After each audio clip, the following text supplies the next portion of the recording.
And I would think that it would. I often, like I would like to right now, I would throw the controller when things would go awry, and I would blame myself. Like I would think, well, that's You're a controller thrower? a little bit, yeah. I didn't know that about you, Chuck. I think it started with track and field on the yeah. Sometimes you got to throw it. Sometimes you got to just get it out, get the demons out, and throw that thing against the wall.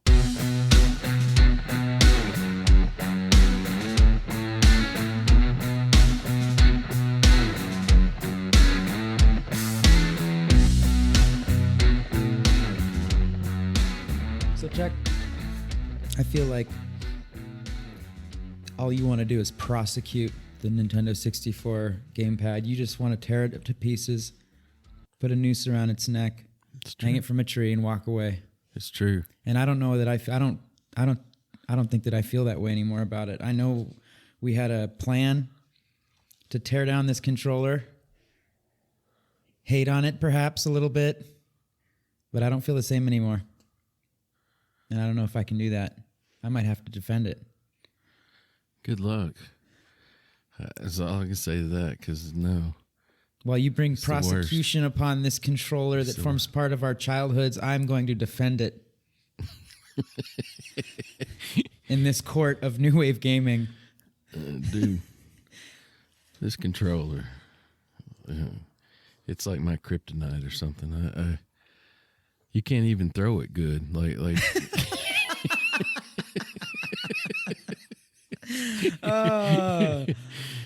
Welcome, gamers, non-gamers, PvEers, PvPers, and even NPCs. This is the New Wave Gaming Podcast, and we do not discriminate. Except today, I think Chuck is going to discriminate the crap out of the Nintendo 64 controller. I'm Ovox. And I'm ChukTomahawk. And I hate that controller. Welcome to the podcast, everyone. We hope you're doing great. Chuck, how are you doing, man? I'm doing pretty well, man. Just getting crunk up here. Just getting woke up good. Yeah. How about you? I'm pretty good. It's quite cold down here. Sometimes, lately, it's kind of been strange to think that we're south of the Tropic of Cancer where we're at here, and it's really cold outside. Yeah, sounds like you need a couple fortitude points over there. Level up my fortitude a little bit. I just got back from Minnesota, dude. My fortitude's at like 200 right now. Like, oof. It feels like summertime to me down here, brother. Yeah, and we're glad to have you back, Chuck. And in fact, listeners, a big apology from Chuck and I. We missed the mark last weekend. We owed you an episode last weekend. We try to keep that 2-week interval going.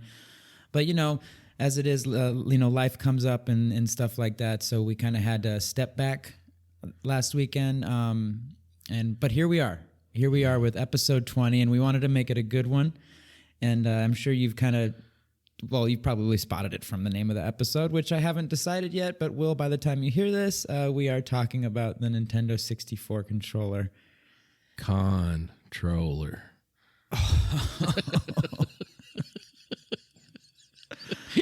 Yes, indeed.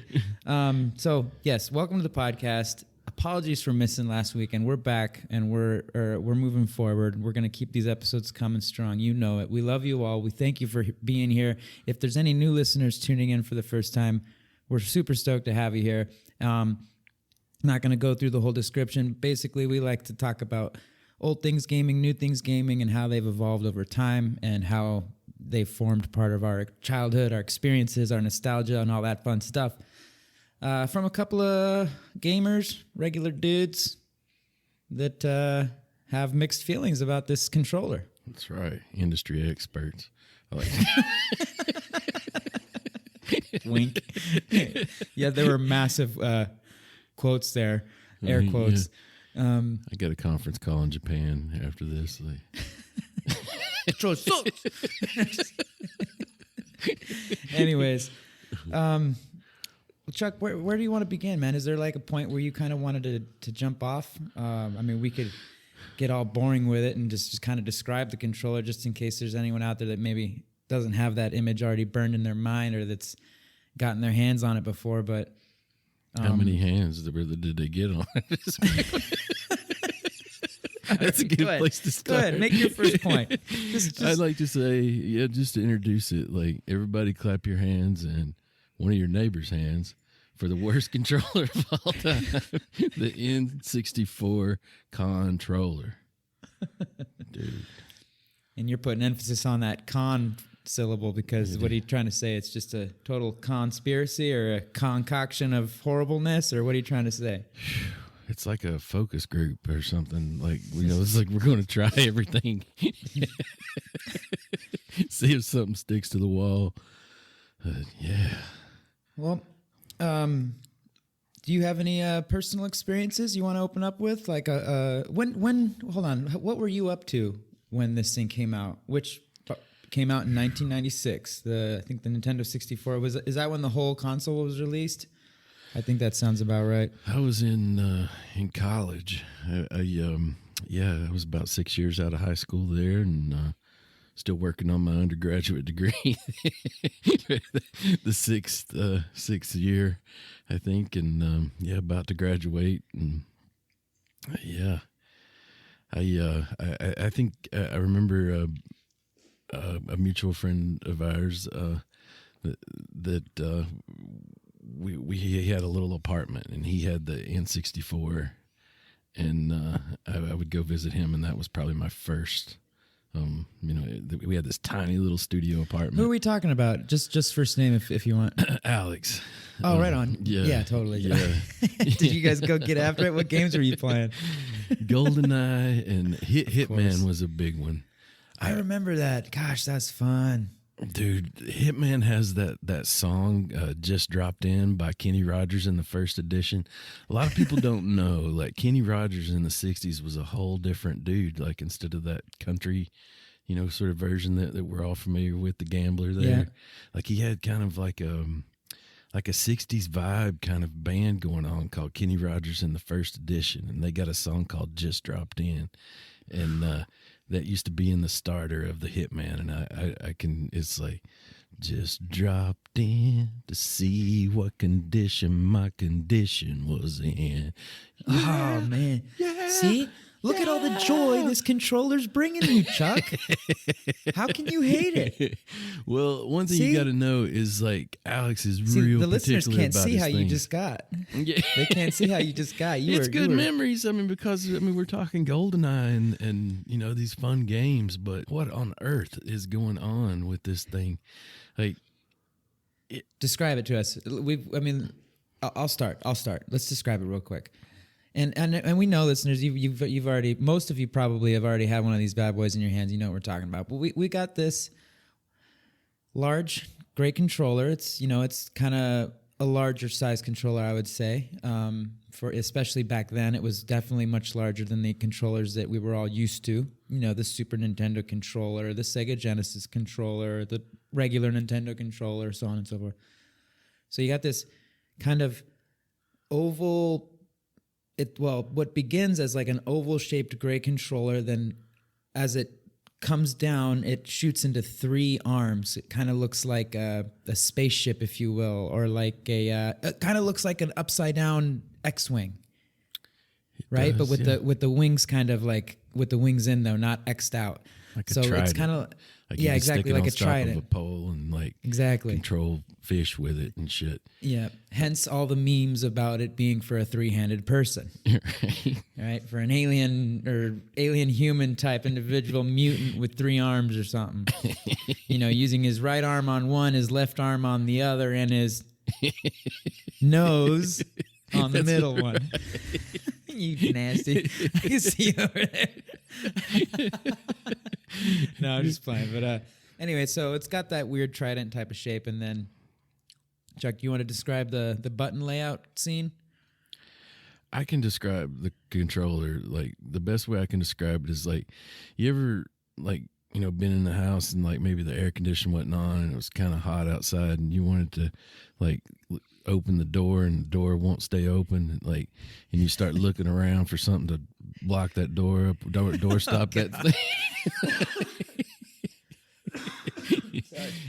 Like you see a pillow, you're like, nah, it's too. Your stories too are light. just great.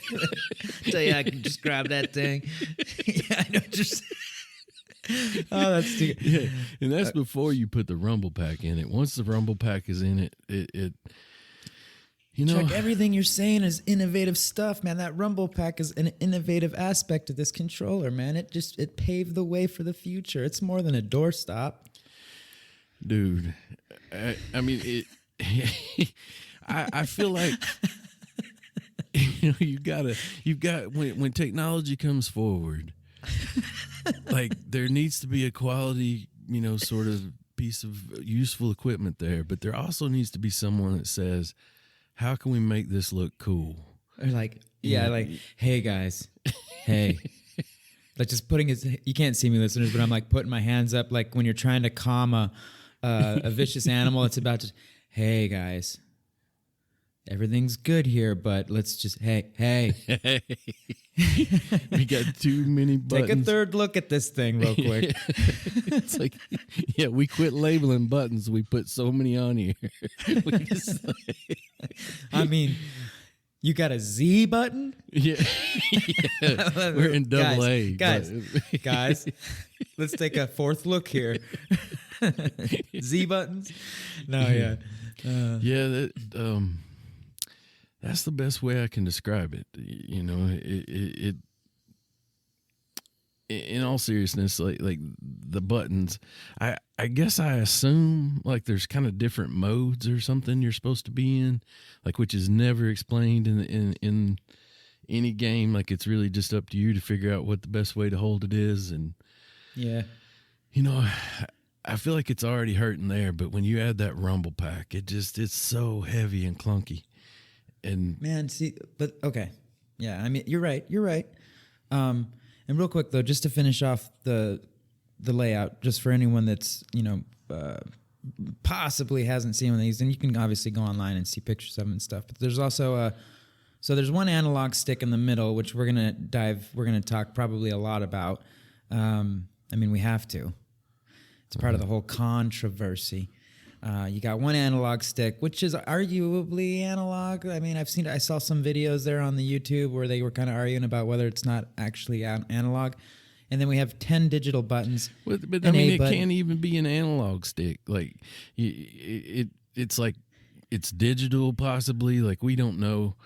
We're gonna dive into that. We're gonna dive into that. Yeah. Hold your caballos, hermano. I already got an identity crisis. It's got a digital analog stick. but does it? So we got 10 digital buttons. Those are A, B, C up, C down, C left, C right, L, R, Z, and start. And then there's a digital D-pad. KLMNOP. RESTU. I know. Came with a controller port, accessories, get a controller pack, rumble pack, transfer pack. The predecessor was the Super Nintendo Entertainment System controller, and its successor was the GameCube controller. Mm-hmm. Thank you, Wikipedia, for lending your information to us. We appreciate that. So that's kind of just the general description of the controller. And I think, is it fair to say, Chuck, that it is a milestone, a nostalgic, like there's a lot of memories. It's a part of our gaming DNA individually. Is it fair to say that?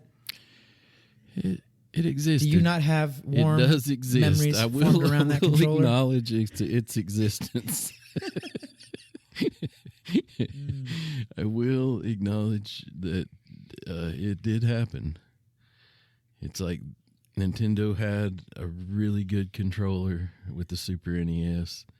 It was compact. It was versatile, durable, did everything you needed it to do. And then they decided, let's put 3 legs on that. Well, it's more than that, man. See, here's the thing. Okay, so here's the thing, right? Let's break this down.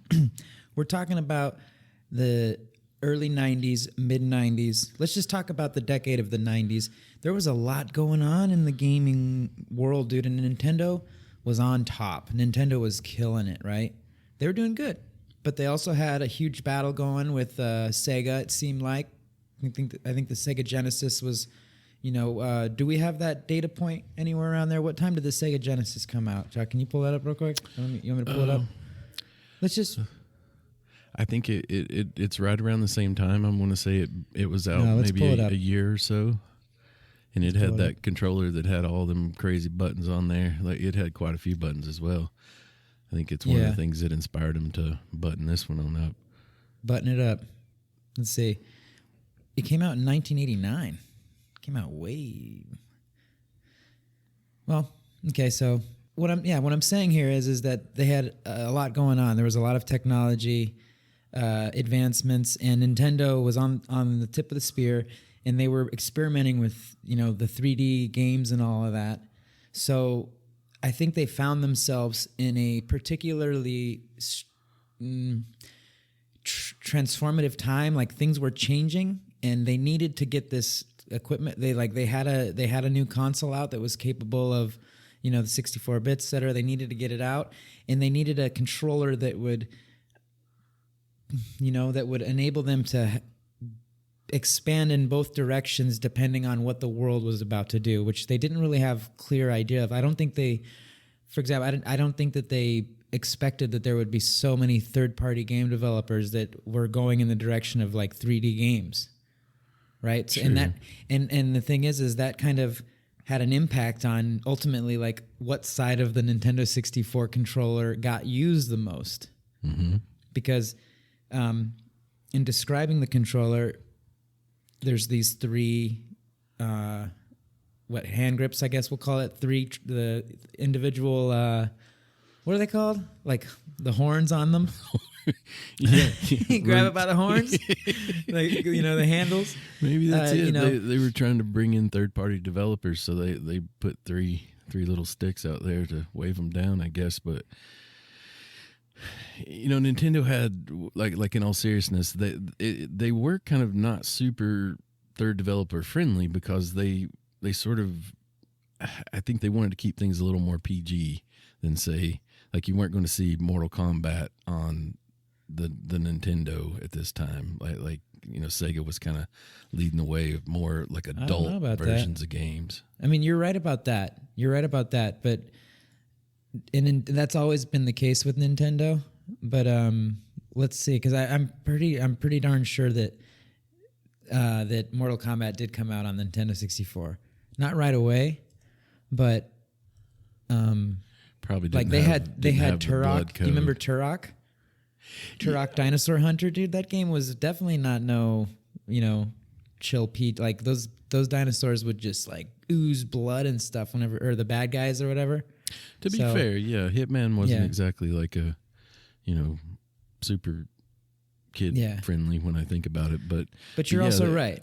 You're right. I do know what you're saying there. Yeah, it definitely, sort of was an issue. I think like a little bit more than on the Sega, but see, so that's another thing. Like in researching these topics, and that's part of the reason why I was saying, like, I don't know if I can hate on this controller so much. Like remember we were talking about that, because I also like, while I have experience of this controller being a pain in the butt, learning all this stuff about what the times and what the way Nintendo was looking at it with design, and kind of like, because in the design, I know I'm not really getting to the point here. In the design, you can see that they're being aware of their competition, they're being aware of the changing technologies, and they're being aware of their fan base. And how are they being aware of these things? Because let's go back to the Sega deal. What made the Sega controller popular was that it had those like 6 buttons, and they were good at like for fighting games and stuff, like having those 6 buttons enough to smash those buttons. That was really like attractive.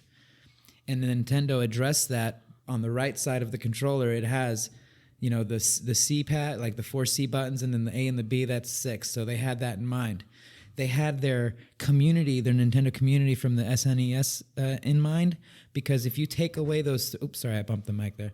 If you take away the 3 arms or the handles, you basically have a Super Nintendo controller still. So they're keeping that like psychological aspect in mind, like having that there. And then they're also like being very mindful that their own games that they're designing are going to be 3D games. So they literally create the first joystick, or not the first joystick, but the first controller. I think it was the first controller analog stick to be seen ever. So, and when I like saw all that, read it, saw it in videos, etc., the articles you sent me that I read, thank you again, by the way. We got a lot of this from, what was that page called? GameNerd.com? I think so, yeah. Something like that, yeah.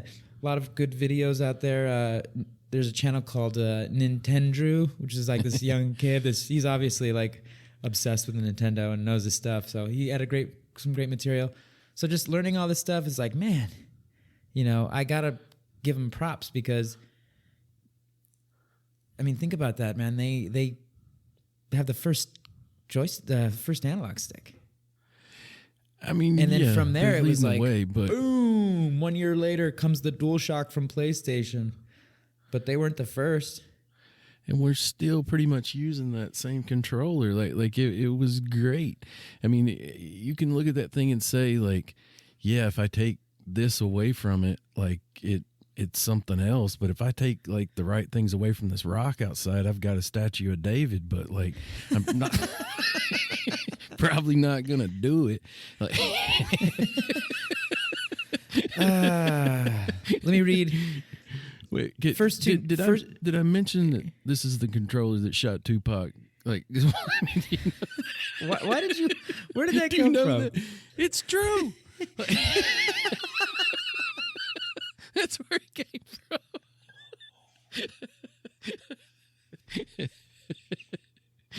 Oh man. Yeah. But what do you mean? I don't understand that. Dude, just plugging it in will stop your pacemaker. I mean, you can't use this thing. It's cursed. The controller? Yeah. Why do you? Okay, you're hitting it hard. Please go fill us in, man. Give us one horror story of your, why. I think the best I can describe it.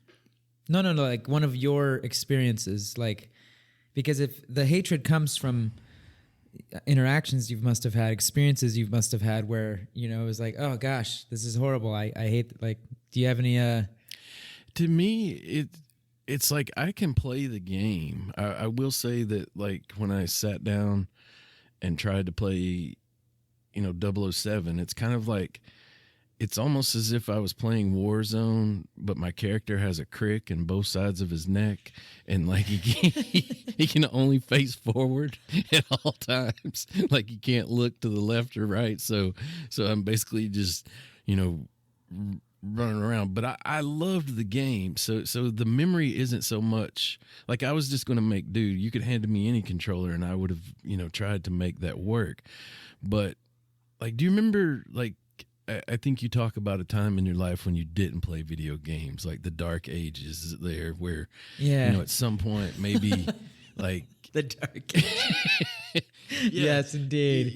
Like I remember like all of my friends being into video games when I was a kid. And then as we went through high school, like there were definitely some of us that stayed with it, but there are other people that, just like, I don't play with toys anymore. And I don't play with that toy either or whatever. So I feel like if one of those friends and some they all burst through the door, and if I had a choice of them seeing me with that nice, sleek, black, Sega controller versus this big old, weird, bright, day glow colored, clumsy thing, I would much rather be seen with the other one. Like there's a vibe that's just kind of that's crushing me. It's well, I think all your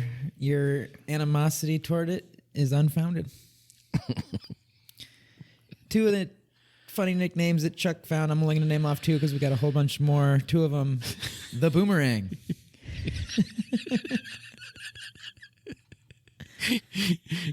And the doorstop. What about the kid burner? That's a good one because I had. So, ladies and gentlemen, as you probably know, but just in case you don't, this controller is associated with blisters and burns and other friction-related injuries on the hands. And I would say any area of the hand up into the wrist, depending on how many burns you already had going from all of the rounds of Mario Party and what else, like Smash Bros. So you many guys different didn't games. do that thing at recess, like where we would take an eraser and burn each other with it, like to see who was the toughest. Oh yeah, yeah. That's I already had those burns on me. Just like, you ready? You ready? Ready? Ooh. Yeah. And sometimes, like, if the person was good enough at it, they could actually get to be real hot, give you a little jump. Oh yeah, dude. We were doing it we were doing that whole part on the skin, like where you'd like rub it was bad. Like there was a band. Like on the nipple or something? Kind of right on. Right there where the decoloration starts? It'd be right on the back of your hand, like on the top back of your hand. Pretty far away from your nipple, dude. You're like, sort of. Yeah. Kind of, but it's on the back of your hand. It's the same, but different. Like, yeah, pretty much right there, but on your hand. These are just like my other pants, except they're short and have stripes. With a couple of zippers by the knees. And they're shorts. No, I think we called those Indian burns, but yeah, dude, we would. No, the Indian burn was when they'd grab your arm and go like that. You're right. Remember? Yeah, the and twister. They'd twist their hands around your arm in 2 different directions. And get Indian burn. Yeah.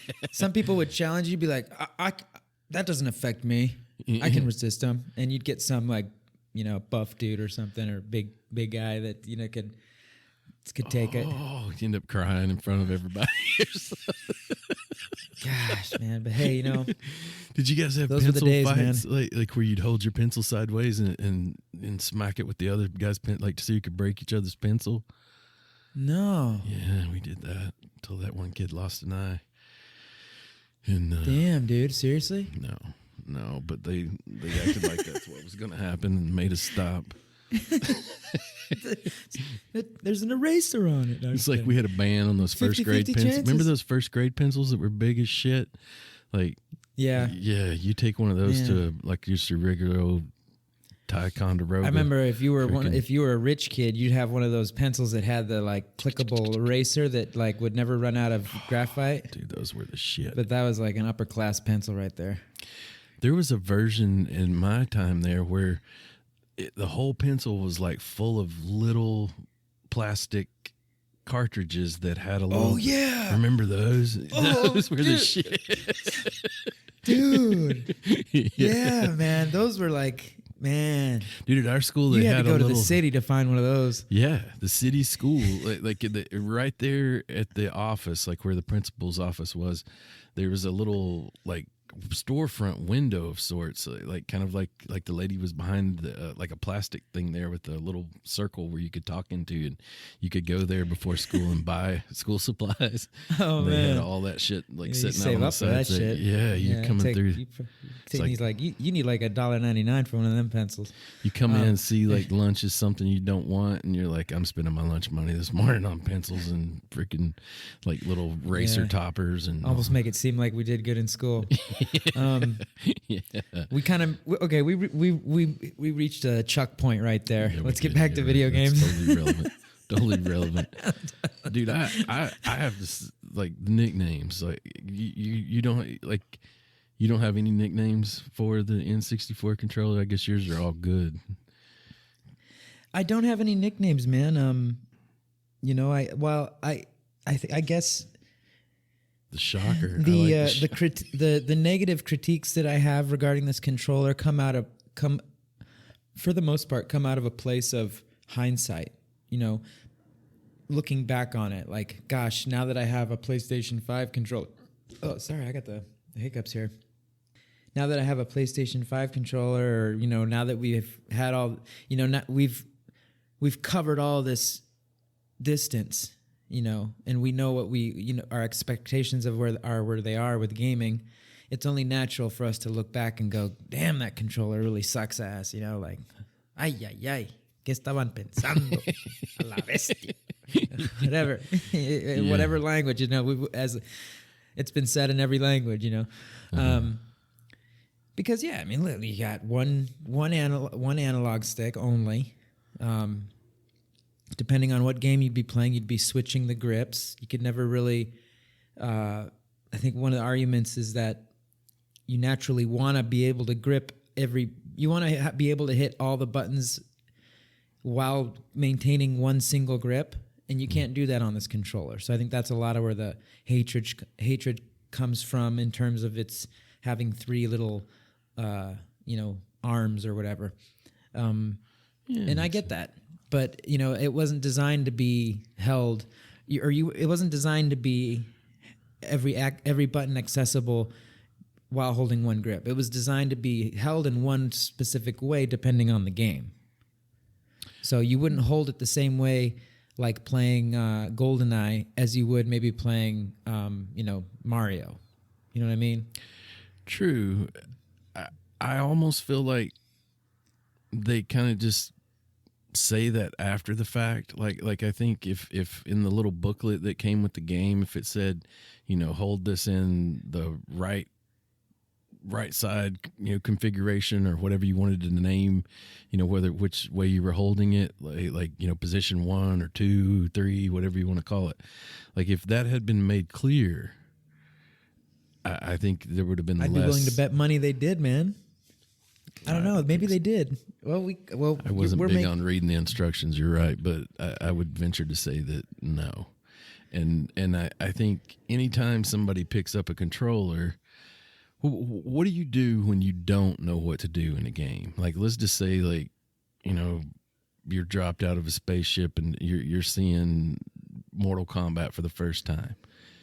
You know what you do? I always figured games out, man, and we always figured them out.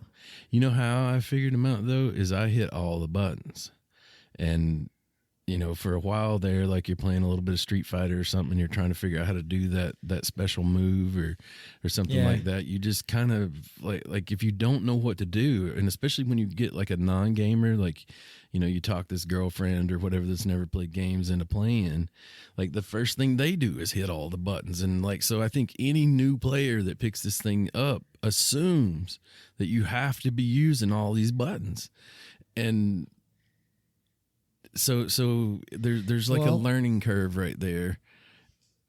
I see your angle, but I think the numbers would tell otherwise. I mean, because that thing sold remarkably well, and to the extent that lots of aftermarket, third-party controllers were crafted specifically to address the issues of the standard issue controller that comes with the with the Nintendo 64. That's a great point. Like part of that point is like, when I buy an aftermarket PlayStation 5 controller, it almost looks identical to the regular PlayStation 5 controller. Just the fact that whenever a third-party controller is made for this thing, it doesn't look like this thing. Like no one ever says like, oh, I see what you're saying. Yeah. Yeah, I mean that's valid. In some of the aftermarket Nintendo 64 controllers, I think one of them was called the Super Pad or something, dude. It's bad. It's bad. Is that the one they did the Kickstarter for? I saw a Kickstarter one. I forget exactly the name of the company, but people donated $166,000 to this company to make a usable N64 controller. I mean, that says a lot right there. That says a lot. There's a lot of lunch money in there. Man, let me pull it up real quick, because there is one particular controller that like everyone seems to be a big fan of. I just don't remember the name off the top of my head. But let's see. What's that one? There, the Brawler 64. Yeah, this one here. Yeah. The Brawler 64 wireless gamepad. Everyone was talking about this thing, and it makes sense. If you pull it up, you can bring it up there on the Googs. You'll find it. Brawler 64 wireless. I'm looking at a red one. I mean, it basically looks like a PlayStation 5 controller. It's got the same shape as a PlayStation 5 controller, effectively, but it has the Nintendo 64 buttons. Mm-hmm. And it's obvious that the analog stick is much more sturdy and well built. You see that analog stick, man? It was one thing to get used to its placement. And this is where I gotta remove the hindsight, the retrospect thing, because now now I look at it and go, oh, that's weird that it doesn't have two analog sticks. But back then it wasn't weird. It was awesome because it was the first time there was ever an analog stick. So it wasn't weird for me back then. I gotta be honest with myself about that characteristic. So I can't look at that negatively if I remove hindsight, because it was innovative and badass.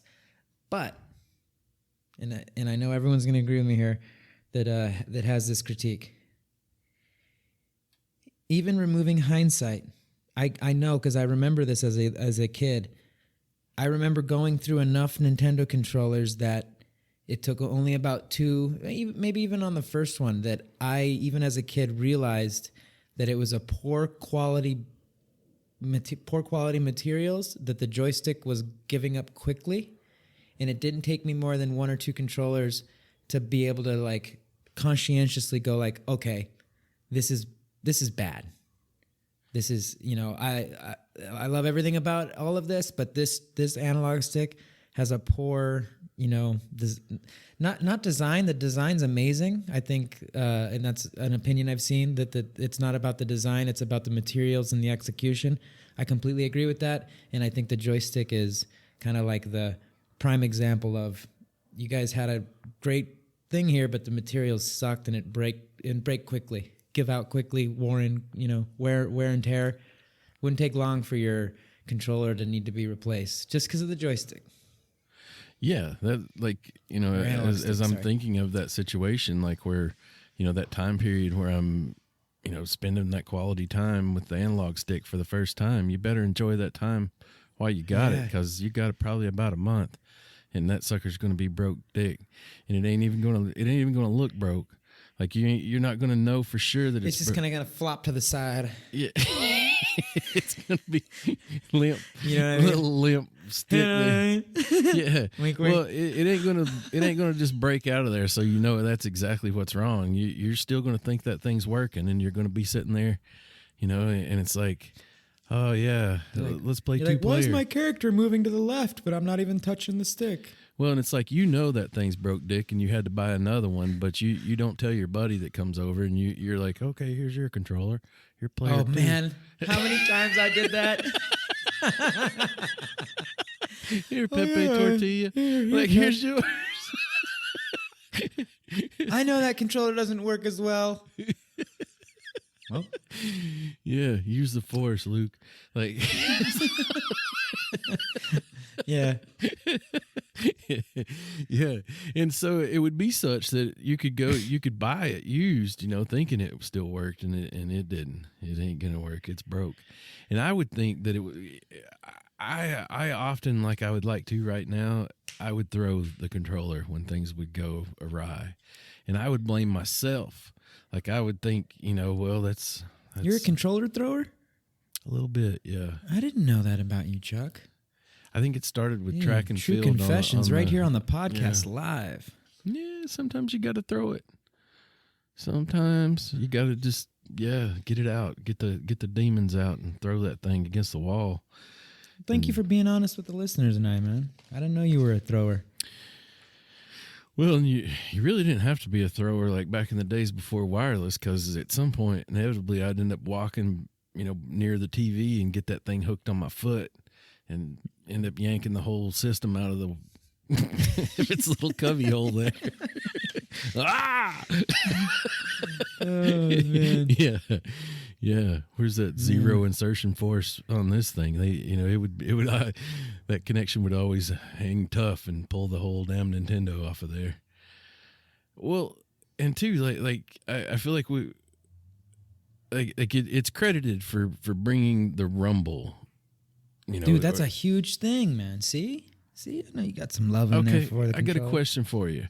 If we go on to play Warzone today on PlayStation 5, are you going to turn off the rumble, or are you going to leave that on? Not only do I have the rumble turned off, but I also have all of the haptics turned off. Exactly.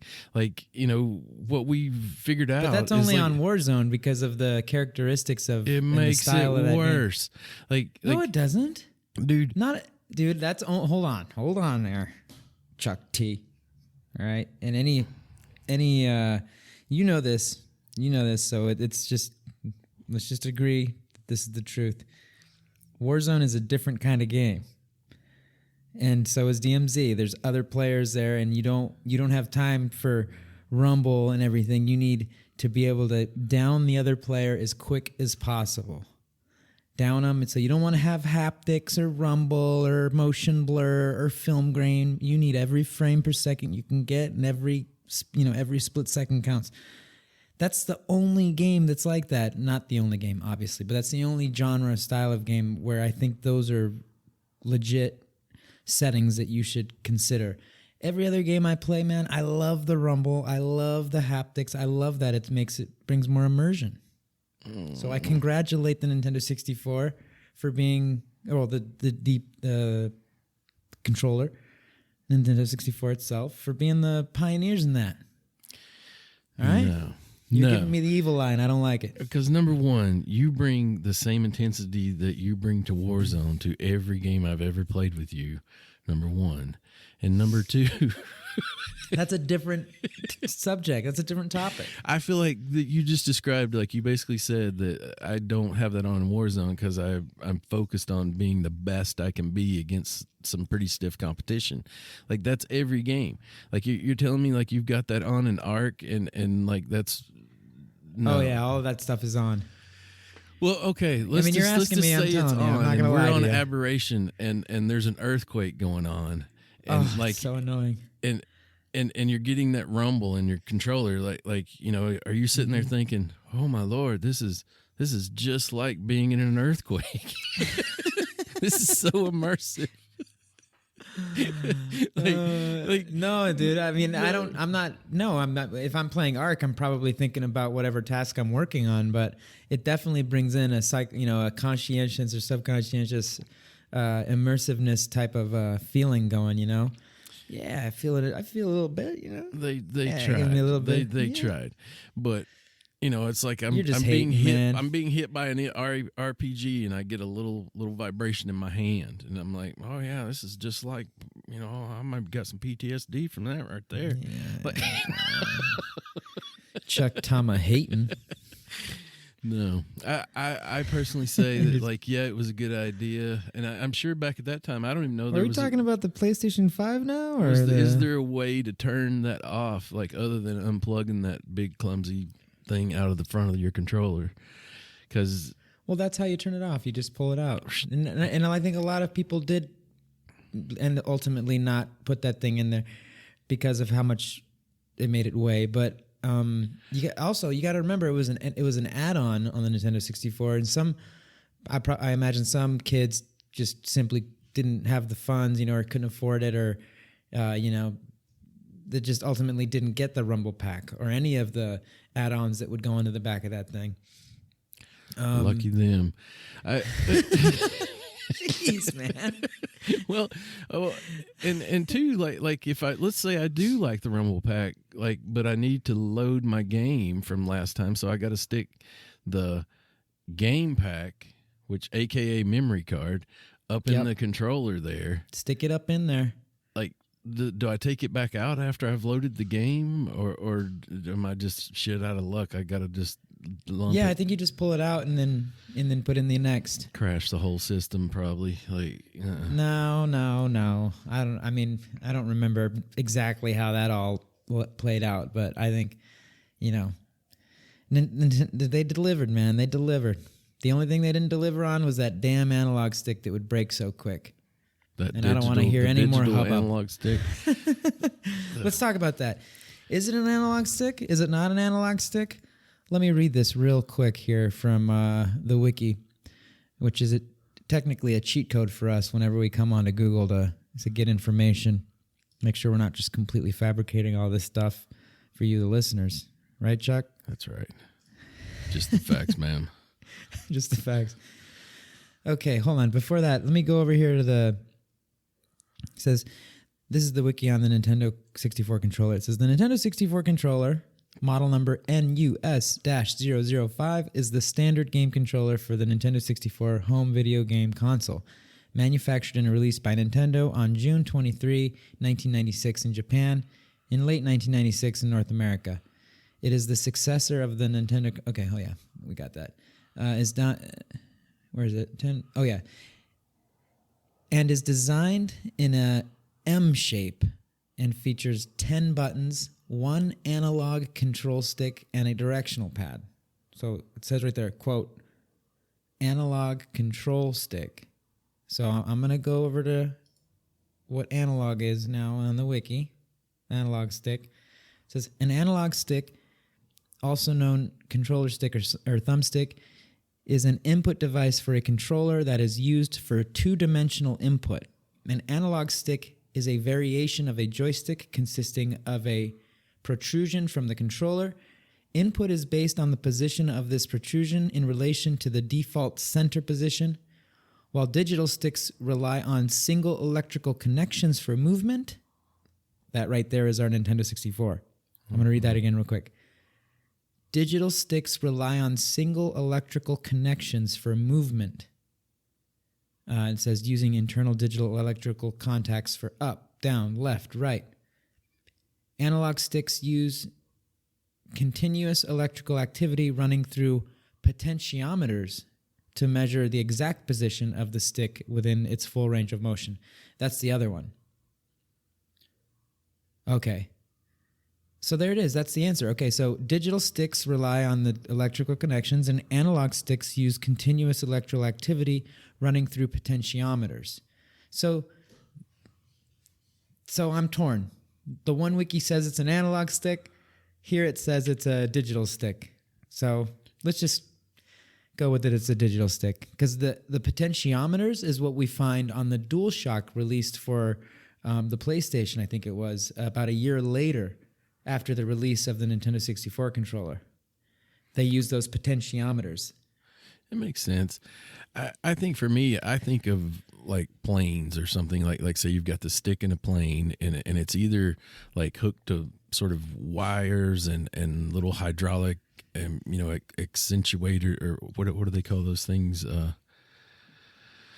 I want to say accentuator, but it's a little bit different word, but it's kind of a mechanical source. And then you've got fly by wire, where I move the stick in a certain way and it sends, like, goes through a motherboard computer type thing that makes those things happen. And it sounds like both of these are incredibly related to electronics, which yeah, so I think that's why it's a little muddy or whatever. Yeah. It's almost kind of like I kind of remember when the first cars, like when the steering, they said, this is like flying by wire versus it being sort of a mechanical analog reaction. So yeah, they both sound digital to me in this case, but yep. And I don't think that's what failed in it. It sounds like it was really just plastic, like not really having the durability that it needed. They got a little cheap right there on that part. They wanted to save on money. Let's use the digital sticks instead of the potentiometers. Yeah. It backfired. Well, it didn't backfire really because it went well. But yeah, they had to get after that. All right. Mario Party caused so many injuries, Nintendo was sued and had to offer free gloves. Writes ChukTomahawk in our outline for this episode. Well, one thing I Explain don't know yourself, much Chuck. about, what is Mario Party? Like maybe I should What? use a cheat code there. Like what's Yeah, you better use a cheat code. We better bring that up before listeners come through the microphone and choke you out with a rear naked choke. have you blue ever belt like, style? Dang. Have you played the game? Of course. Well, do tell. Like what is it? Do You'll be tell. able to tell better than me reading the definition of it. I am looking the definition up here, but Yeah. Let's see here. Mario Party.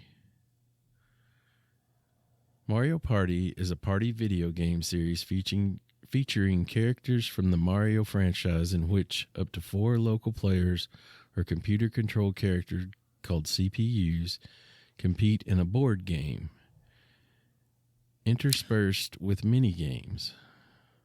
So Dude. Okay. Chuck, I apologize. I don't think I did get into this one too much. I got into Smash Bros. okay, yeah.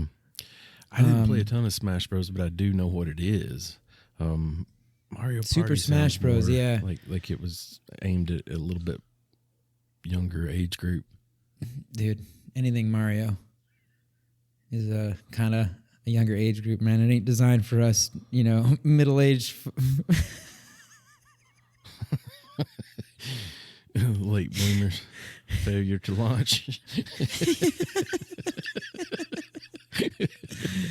But yeah, man. I mean, same for. I think your note here about injury is what I was kind of talking about with just like burns on the hands, friction burns, blisters, cuts in severe cases. I was a victim of this, dude. Playing, Killer Instinct, Mortal Kombat, some of those fighting games where you need to do the combos and you need to swoosh the deal to have them do the special power or whatever. And I definitely played a lot of Super Smash Brothers, and so I think that applies to a whole bunch of games. But yeah, I remember that something about the game getting sued, Nintendo getting sued, and that part of the settlement was that they made gloves accessible from that date onward, I think, and to whoever had a pre-purchase. If you just sent in like a request or some, obviously there was probably a formality or a process of doing it, but they would send you these gloves. I bet those are collector's items these days. I'm going to bring up a picture of those. I'm having a memory of the controller. Like one of the reasons that I don't like it sort of is I didn't care for the 3D Mario games. Like, that's right. Yeah, dude. I played the crap out of the 3D Mario game, the first one. Yeah, I immediately longed to be back in the 2D, Mario. I still to this day, it's one of my favorite sort of things. It's like a different kind of gaming of sorts, and it definitely connects to, like my arcade loves as a kid. I think kind of being those 2D platformer games like that. But I remember like as we're talking about the analog stick, I remember associating that with the 3D game sort of. And I think it was one of the reasons that they brought it out. As I understand it, like one of the execs there at Nintendo was actually testing the controller on Super Mario 64, which correct me if I'm wrong, that is the 3D Mario, right? Yep. Okay, yeah.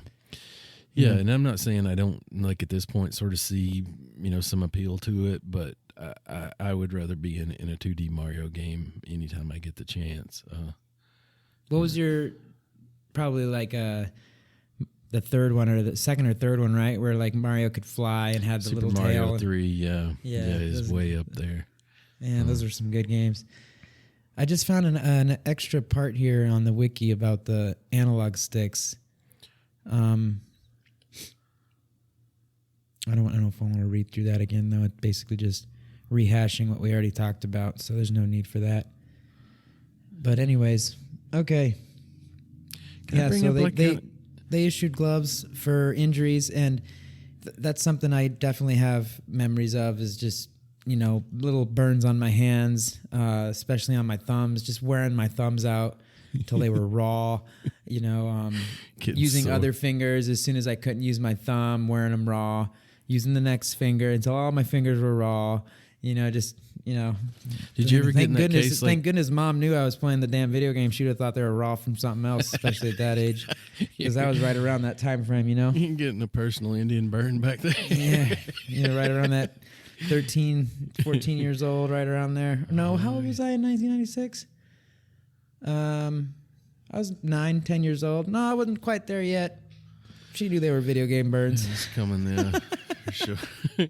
But think about those gloves, I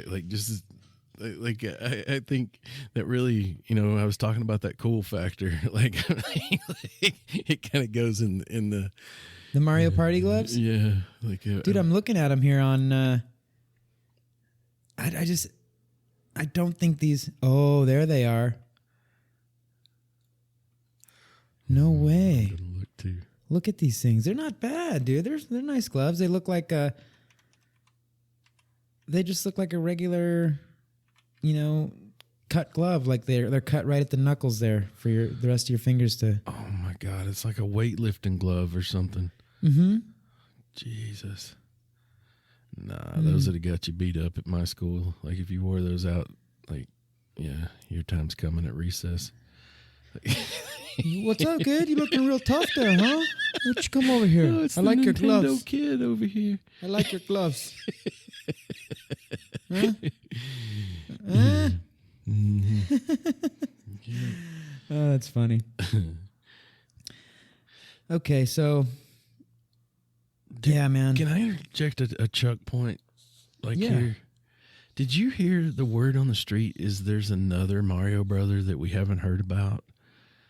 And if you play some of these old games in a widescreen mode, you can actually even see him there. He's kind of standing off to the side. He's like the third Mario brother. Not Mario, not Luigi. Not Wario. Wario is his alter ego or whatever. Yeah. But yeah. Could it be Yoshi with a costume? Playing tricks? Could be. He's capable of it. I feel like he's capable of that. I think you could probably find a picture out there, though, that has Yoshi in it as well. Where did you hear this, if I may? On the interwebs. The dark interwebs or the regular one? Yeah, Pirate Bay. I was like, arr. Little known facts about Mario. Yeah, I'm going to throw a challenge out there for a future episode and our listeners to send in any information we've got on the third Mario brother. But I feel like his name starts with a B, possibly. And there's Giuseppe is also out there, but I think this is even different than Giuseppe. Who's Giuseppe? He kind of has a regular life. He doesn't really have beef with Bowser and all them. He's sort of he's just a regular. Yeah, neutral. I'm not even sure he's a plumber. I think he just does his thing. Yeah, podcaster possibly, content creator these days. Yeah, he's probably on the talk. Yeah. Well, dude, I'm kind of what's it called? Titillated? I'm feeling a little titillated. I want to know more about this this third Mario brother. I think his name might be Balugio. Balugio. You're actually being you're not just messing with me. You're No. Sincere challenge to the listeners? It is a sincere challenge to the listeners. Are there things that we don't know? What is it you want them to send in, just specifically, so that, because I'm going to look for it myself, Chuck. What are you asking of us? I need more information about this Beluga, other Mario brothers besides anything Mario leading and to Luigi. the capture or Proof of existence. Proof yes. of existence. Mm-hmm. Yeah. I want to know more. Where we can find him in the video game world. Yeah, I mean, So can that we you- get so him that on you- for an interview possibly, and just see how you felt about this controller? Yeah. We've asked him to come on to the podcast, but he doesn't want to accept an interview. What can I do? It's me, Mario. He comes kicking down the door. It's me, Belugio, or whatever you said his name was. Yeah. Mario is my hermano. He like hates video games. They told me this was a cooking podcast, not a video game podcast. I'm out of here. Fuck Everywhere this. I go, video games. Damn, Video watch games. your language there, Belugio. Malugio. Is that really what you think his name is? Is that on the interwebs? Dude. You know, like when things go wrong and that old time like horn, like in a old future movie, be like booga, booga. Yeah, or like the old the oil tankers there. You know? Booga. Couple more nicknames, hot off the list from Chuck T. The Trident of Pain, the Shocker, the Juggler. One in the pink and one in the stink is. Oh, dude. Good thing I put the- still got one to hold on to. One to work it.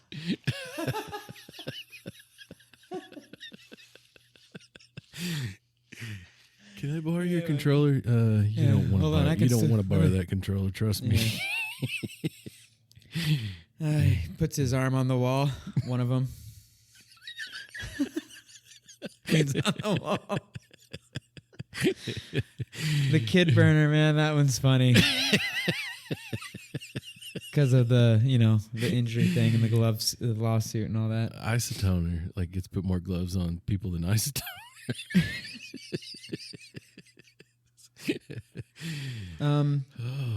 Gosh, it looks like we've gone through our outline that you got us here, Chuck. Just a little bit more. My best memories, I guess my memories really, as usual, go around GoldenEye 007 and having my very first-person shooter experiences with that analog stick on that game, and yes, it was only one analog stick, Kinda so like having a crick in both sides of your neck. Well, but you could still strafe and stuff. I mean, that's why the D pad and the C buttons were there to be able to compensate with that. So you could still, do it. You could still pull it off. And again, at that time, you got to remember that two sticks wasn't even like it wasn't even a thing in my brain, or anyone's, except for probably the people that were developing it at the time. So, well, let's go back to when we first started playing Warzone together, and like occasionally, maybe you would die off in battle royale. This says and our memories, not like recent gaming. It's in your outline. But like, remember when you first started watching, like occasionally we'd end up in that death cam situation where you had already passed on in a battle royale and I was still up, and you're like spectating me, like, did you see a lot of strafing going on? Did I strafe all the time in Warzone. Well, I'm not saying I don't now, but I'm pretty sure it started with you. Even though those abilities were there, and there's umpteen buttons that I can do that with now, like. I only started doing it when the competition got so intense in Warzone, and the potential of being shamed by Ovox was on the table. So back in these days, I've always been more of a just charge in, direct frontal assault kind of guy. Like, there's not a lot of strafing involved in that. Like, I like to, just go straight forward.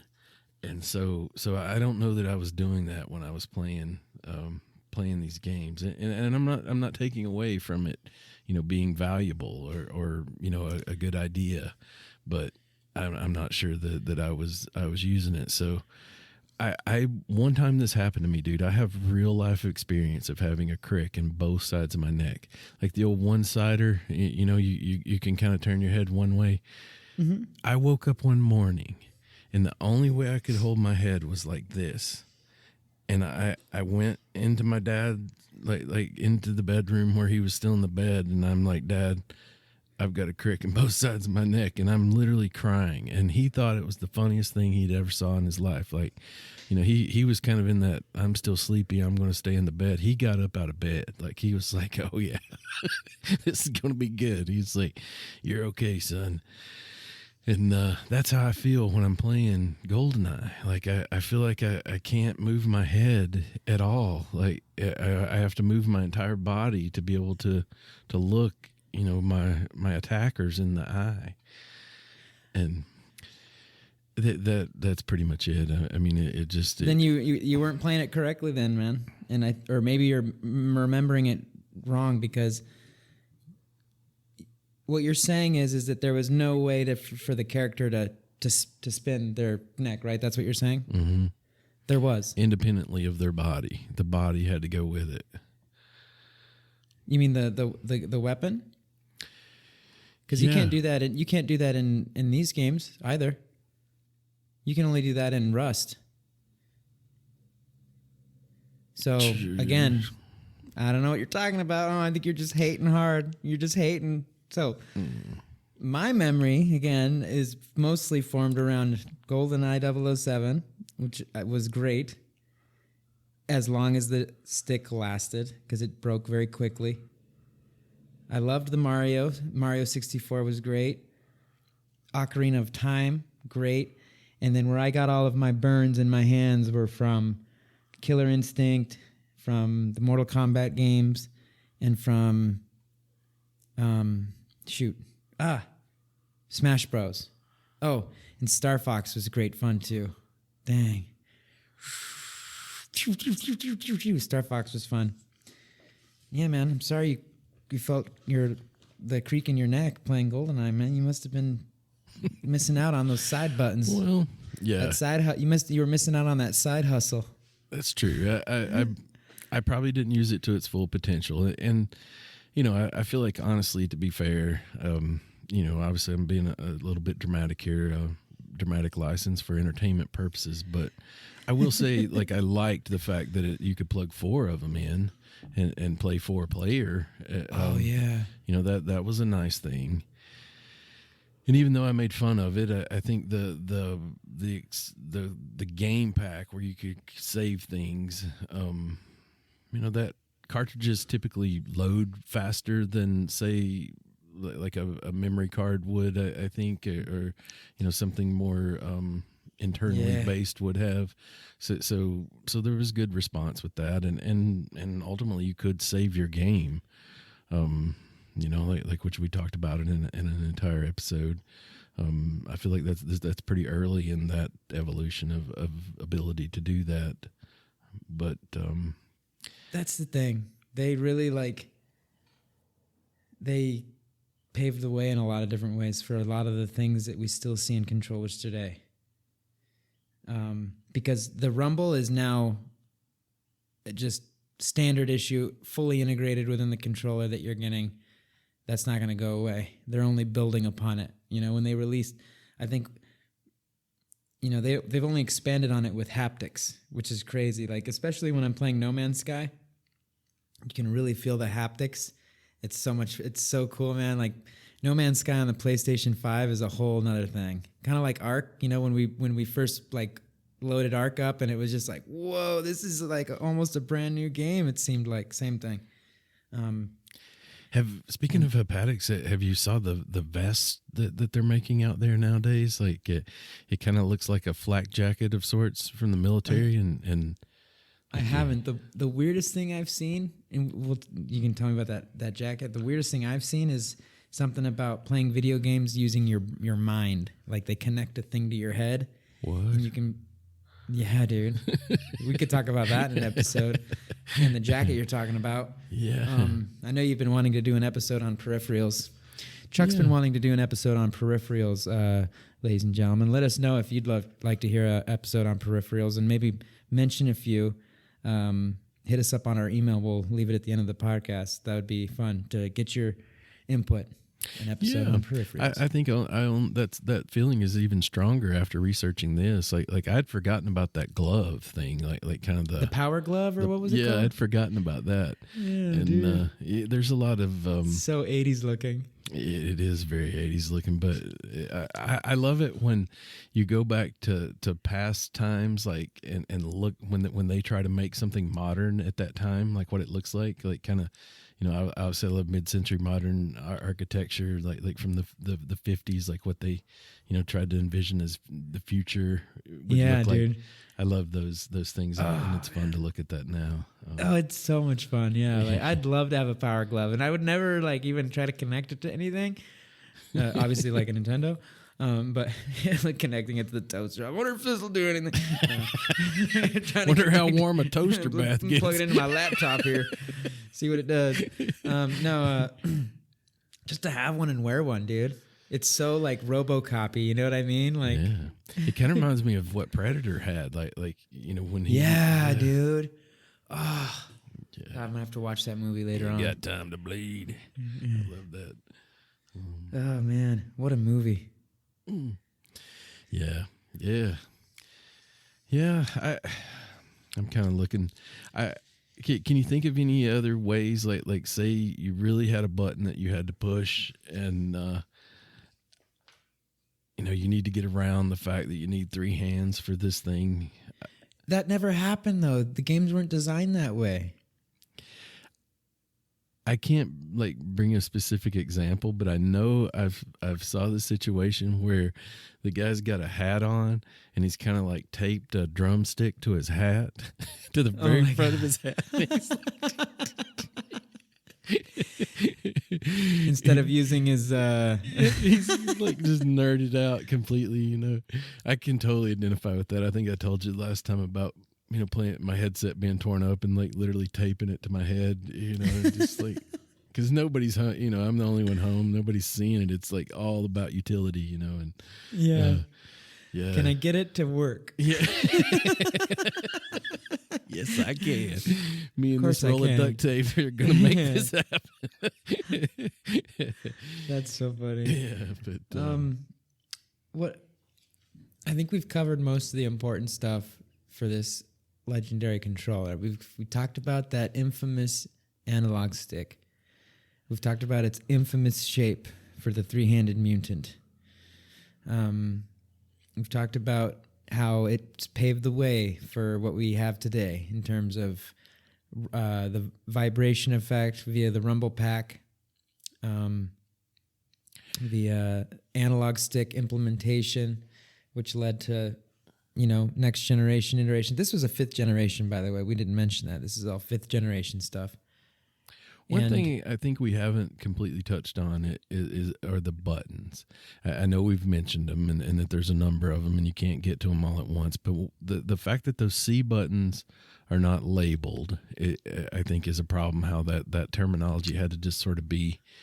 There's a C there. And I heard that stood for camera, and that's what it stands for. And it's like looking around. I'm just saying that there could have been some labeling there, like 1, 2, 3, or 4, or something that maybe would have helped. And also that Z button, although like it is kind of like a mock-up of a gun, like you have an actual trigger. When you pull that Z button, you ask yourself, did I pull it? Like there's no like response. Like there's sort of you can barely tell that it like. Yeah. I think I did it. I'm out of like I just shot 13 times. Like holy shit! There's no I want to call it like report or sort of acknowledgement, like a click of some sort that tells me I have pushed it. No feedback from the device. Yeah. There's no like accountability. Like, well, the spring's definitely working, but it's kind of soft. So there's a little something there, but if I'm being fair, and say instead of just trying to kind of drum up here a little bit, it's there. Like it is better than say me just pushing the A button as a fire button. Like it feels more like I'm pulling a trigger on a gun, and I think that's an improvement. And when I really think about it, I remember, one of the questions, like, as I was sort of looking at our experiences with it, and I tried to think back to my first time using it. Like I say, I think when I don't know the controls to a game and I don't want to take the time to read the information packet that came in there. Remember, I can't get on YouTube and look it up. Like I'm sure maybe there was a text, page or something that might have had some information, but, I've pretty much got a limited amount of resources to find this information out. I probably don't feel like doing it, so I'm just going to try to play. And when you try to play and you're mashing on that D-pad and those yellow buttons, and it turns out they don't have shit to do with that game, like it kind of is almost like a barrier to new players.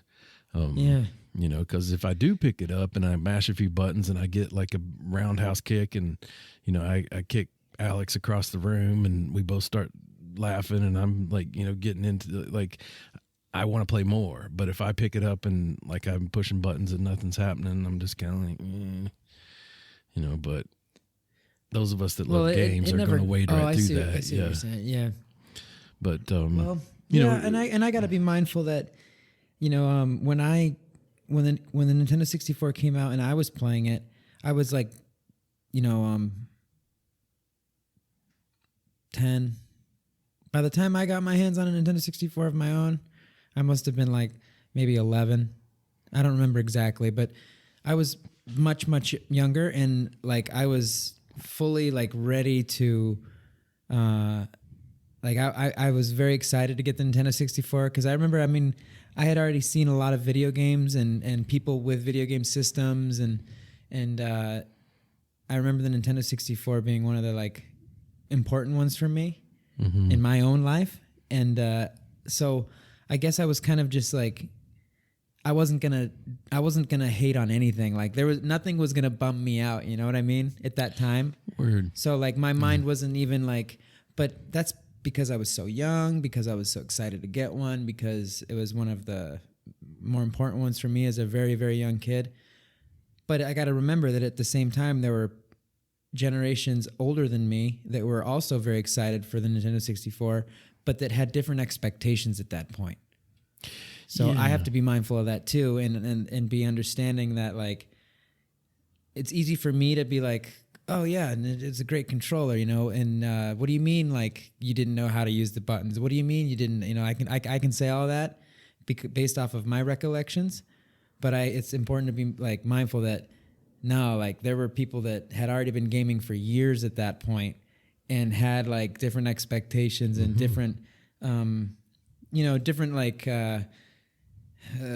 like their own evolutions in gaming that would make it not a very appealing controller. Yeah, you have layout, that perspective, setup, or anything.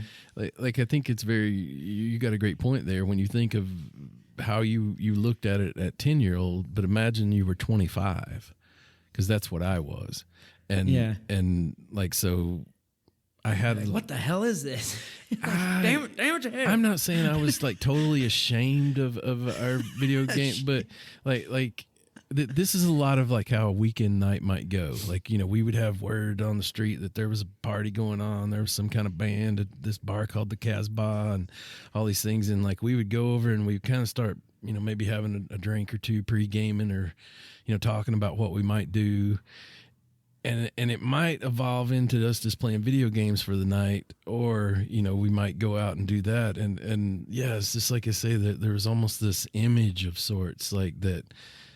I felt like I was playing with the toy a little too much, where I didn't feel that as much with the Sega. Although all these are things about me. Like it's more stuff in my mind, solely in my mind.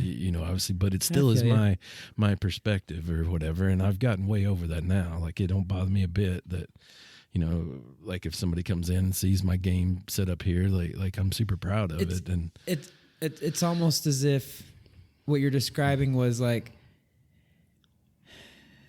at that time when Nintendo had a competitor across the table, such as Sega, that was kind of catering to an image, or prosecuting an image, or whatever the wordage may be, like hey, we're for adults, we're not for kids. We're Nintendo's response to that, it almost seems like they said, "Yeah, sure," and they dug in to their image of via that controller, like because if they had Sega across the table, with this, what was it Sega does with Nintendo, or was that? Am I getting that wrong? It was. No, that's totally the same. And then they were catering to the tougher group, the more the cool kids in the school, the grown ups, and then Nintendo, instead of trying to get defensive and engage that and like fight back, they're just like, yeah, sure, take that. We're gonna continue to build on what we've always been, and they kind of dug in on their own way with and released a control. I'm not saying this intentionally ties through, but they did. That controller does look much more like a toy. Much more colorful, toyish. It is colorful for kids. I heard that for youngsters. Each one is painted with the blood of 36 dragons, is what I heard. Like to get all those colors. Jeez. Yeah. No. You're totally understanding what I'm saying. Did that make sense? That was kind of long-winded. No, that's exactly it. I kind of see what you were saying because, I remember that. I remember it was always like Sega or Nintendo. Sega or Nintendo, and then when Nintendo and then it went to Nintendo and PlayStation kind of took that spot that Sega had as the more less toy looking system. You know why? Like I remember this very distinctly. Like so we're in a scenario. Let's say we didn't play video games all night. We went out to the Casbah. We met some young ladies, and we invited them back to that. We could either go back to my place or Alex's place, and if you had the PlayStation, you could put CDs in the PlayStation and play music, and it also had like kind of a little equalizer thing that you could play. I think you could play DVDs too, you could play. That might have been later on the PlayStation 2. It always had like some of that going for it.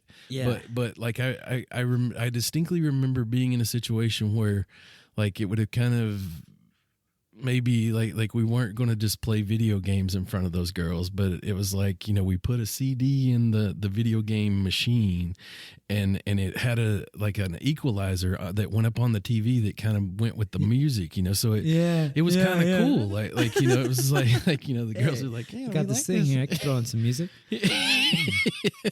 Yeah. I distinctly remember sitting there, and kind of everyone just, zoning out, marveling at the. There's this new group. Have you heard of them? Yeah. Backstreet Boys. All the girls love them. Yeah. It just came out. Yeah. I can't remember if the Sega CD allowed you to do that. It makes sense that it would have. Like that might have been the first place that kind of employed that, kind of as a. Yeah, kind of like a cool little technology thing I had going on in my apartment setup there, college apartment type setup. I don't remember if it was what the first CD for the Sega was, if it was the Sega Saturn or the Dreamcast. I don't remember. It actually, as I remembered, it was for the Genesis, but it was an expansion. And that's where that sewer shark game came with this expansion, and it how we've laughed about how that you could stack all that stuff up on like it had so many accessories you could make it into this transformer of sorts. The Sega CD actually connected to the side of it, and I'm pretty sure it was the first thing I had that actually played a CD, and that's crazy. Quickly followed by the PlayStation. Damn. Yeah, and there were no iPods or you didn't have all your music on your phone. Long way out. No, that was a long way out. So you actually had the old jewel case CD there that you popped open, and I'm sure we're probably rolling the devil's lettuce on the case right there in front of it all, and yeah. So college listening days. to a little Johnny Paycheck. Just kidding. Little Lucas was a redneck. Yeah. No, those are good memories. I honestly, like I say, I sort of put on a persona of sorts to be against this, and I almost have to, because the games have so many good memories, and obviously, I have good memories of time we spent, in those apartments and stuff, kind of, having your first place of your own, kind of situation set up there. Yep. Yeah. Yeah. And it looks like, when did this happen? In October 2021, the Nintendo Switch released a Nintendo 64 controller? Yeah, I kind of in our little sabbatical there last week, I was out of town and had my Switch with me and played it a little bit more, and I'm a little more familiar with that. They have something called Nintendo Online, and one part of it is where they've kind of re-released a lot of the Nintendo 64 games, and like each time they've done this, for say the Super Nintendo or even going back to the original NES, they release a controller that is compatible with the Switch. Like, it has Bluetooth compatibility. It'll have those extra little buttons that you need to make things happen on the Switch, and it's wireless. It's kind of like had a few, like obviously the stick's been revamped. It doesn't die on you and those kind of things, and so. And these have been incredibly popular. Like, they sell out like as soon as they go into stock. They're really hard to find. It's actually been out for, headed toward a couple years now. But I still think it's probably hard to just go pick one up, directly. Like, you got to get it through like a second party, like through eBay or something. But I saw some videos on it. It looks exactly like the original controller. Very similar. I think in the video I watched, the guy took like one of those measurement tools that does fine measurements, and like the buttons were pretty much exactly the same size, and the coloration was almost exactly the same, but it just there were some modifications to it to just make it more, just a better controller overall. Yeah, and I don't know this for sure. I wonder if that allows you, if you can get on Nintendo Online and use this controller, and like, could we, if we both have that, could we play each other in GoldenEye right now? I wonder. On what? On the Switch. Like this Nintendo Online part has this area. Oh, I'm not gonna get a Switch. No, man. No, gracias. Why? Because it looks like a kid's toy, like this controller? No, because I have plenty of video games. I don't need another. If anything, I'd rather you download No Man's Sky and let's start playing some of that too. No. Exactly. So no time for Switch. Besides, you're on Arc all day, anyways. True. I did play some Arc on the Switch, and that was different. It was hard. It was hard. I couldn't see. I didn't have it hooked up to a TV. I was just playing it on the display, and oh my Lord, I needed glasses to play. That's what I needed. But I still played. Were you getting your butt kicked? I did right away. Like I think I sent you a message. Like, I literally, I laughed so hard. I spent it took it probably 30 minutes to download, and I was so stoked. I was telling my mom even about it, and kind of what I was about to do, and kind of explained a little bit of how the game worked. And like, as soon as I get in there, like, it literally, where I was like, oh, like, kind of yawn, like waking up. Like, immediately I hear, like I kind of see like someone's name displayed over them, and I'm like, is that mine? And like, it immediately is someone beating me with a bat. And he knocks me out, takes everything I have, which is nothing except a bunch of skins, and then he tries to like get me to join his tribe. But that was weird. Like, that was one thing that happened. I kept getting approached by people that wanted me to join their tribe, and that rarely happens on normal Arc. Yeah. It was kind of weird. Like, no, it rarely happens. Yeah, but it was still fun, and but it's definitely good to be back home on the real deal. PS5. I think next time I go up and visit Pepe Tortilla, I'm gonna ask him to bust out his Nintendo 64 so we can get some rounds of GoldenEye in or something like that. He still has one there. Nice. Wrapped up, boxed up, It's going to have to be a big box to get those controllers in there. Yeah. We might, apparently we can use them as door stops. I don't get the door stop nickname, man. They don't look like doorstops. My favorite one out of all the nicknames you busted out, my favorite one is the Trident of Pain. That's my favorite. I like that. There is a thing like firefighters use as a doorstop that they actually put up on the top of the door that looks a lot like this. Like it's kind of like it's a jam of sorts. It's kind of like there were homemade ones I think for years, and I think there's actually manufactured ones now, that are used by more like structural firefighters. But that's the way I think I would use it. Like instead of like a traditional jammer up under there, I'd put it up on the top of the door between it and the wall, and I bet you I'd keep that door open from now on. From now on, onward. Onward is right, but yeah, man, it's super fun to be back and doing this. It was fun to research this, and I know I'll look at it different next time I do get a chance to play with one, and I'll maybe update our listeners on perspective at this point in my life. But it's a controller that made history, and yes, the analog stick is chintzy, as some would say. It's just chintzy. It goes out real soon, doesn't last very long, and the design at first, at least, I mean, it all comes down. It's all subjective, right? This is just my opinion. It's all about what your opinion is, but in my opinion, it's a great controller, except for that stick goes out way too soon. Mm-hmm. That was the only grief I had with it. That was my only thing. What about you? That's Final fair. Conclusion. I think for me, it was the vibe. Like it was a little too kid-like for my 25-year-old self at that time. But as I look back at its place in history, and I also inevitably tie it to the Nintendo 64's place in history, and the fact that GoldenEye is part of that history.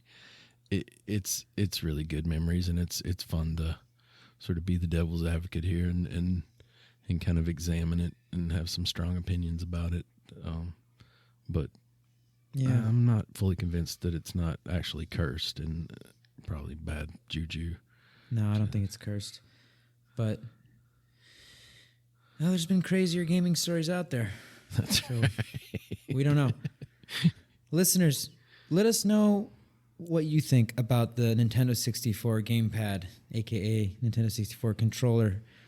Let us know what you think, any fun memories you may have around it. Let us know if you want to hear, if you agree with Chuck and that an episode on peripherals would be fun. Any ideas about that, let us know. You can send us an email. That's probably an awesome way to get a hold of us directly at ovoxandchuk@gmail.com. That's ovoxandchuk@gmail.com. You could also follow us on Facebook at facebook.com/New Wave Gaming Podcast. And we've got a YouTube channel as well if you like to listen to the episodes on YouTube instead. I think that's just youtube.com/NWG podcast. Okay, yeah. Yep.